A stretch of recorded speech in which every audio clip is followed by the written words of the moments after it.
But you see, Washington hadn't gotten the message yet.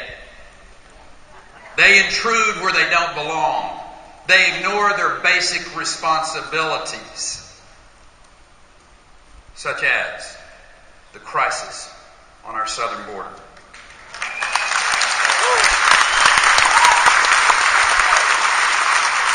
A crisis that is entirely within the power of the President of the United States to deal with under his current authority.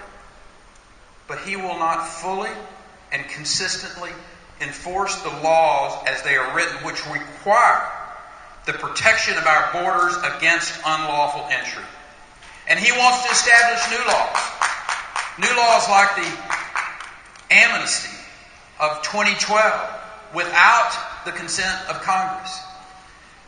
So, on the one hand, we're seeing a willful neglect of clear presidential responsibility, and on the other, we're seeing an aggressive overreach into powers that don't even belong to a president. When our laws are treated this way, what usually follows is chaos and grief. And that is exactly what we're seeing today.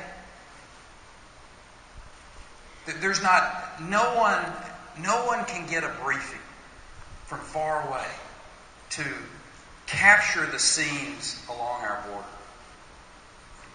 Not very long ago, I invited the President to come with me to have a look at what's happening on the border of Texas and Mexico. As a matter of fact, he happened to be right here in Dallas, Texas. He was on a very vital presidential trip to help needy Texas Democrats.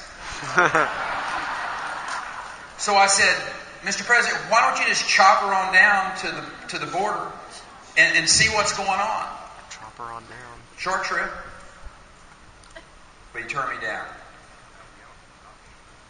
saying he doesn't do photo ops. That's what he said. Which was news to all of those photographers that are on his staff, I might.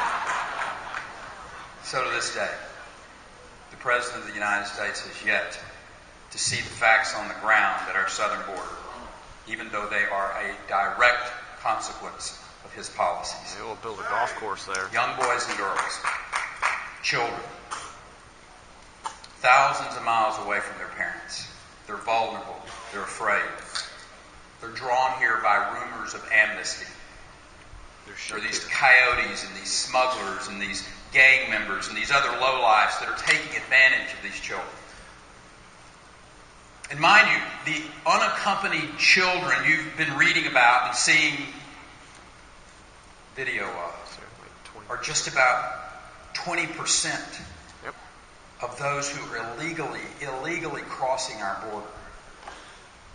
Most are adults, and a lot of those folks are working for cartels, engaged in criminal activities. There are thousands of criminal aliens who have committed theft and assault and murder after coming here illegally. And on our side, there are some of the finest, hardest working men and women like on our border patrol, doing their level best under very difficult circumstances. But they're overwhelmed. Within the last 3 weeks, an off-duty Border Patrol agent, he was shot and killed in cold blood in front of his family. Yep. The alleged perpetrators were 2 criminal aliens, one of them who had been arrested no less than 4 times, the other one who had been deported multiple times. Because of the danger that is posed by these drug smugglers, these transnational gangs, these human traffickers, that is the reason that I deployed the National Guard to the border to secure it. If Washington, D.C. will not do its job to secure that border, Texas will.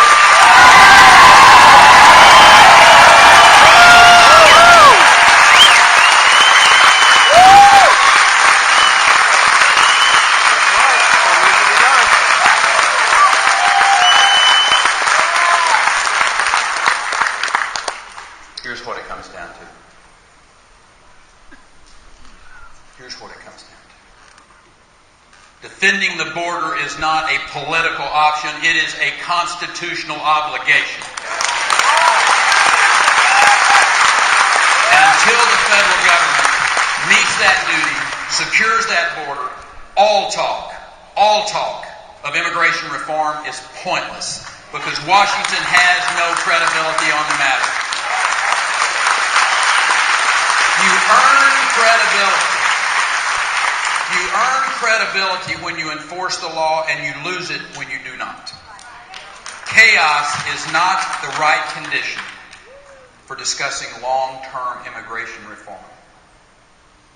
To those who wait on comprehensive immigration reform, here's my answer. How about we start with comprehensive border enforcement?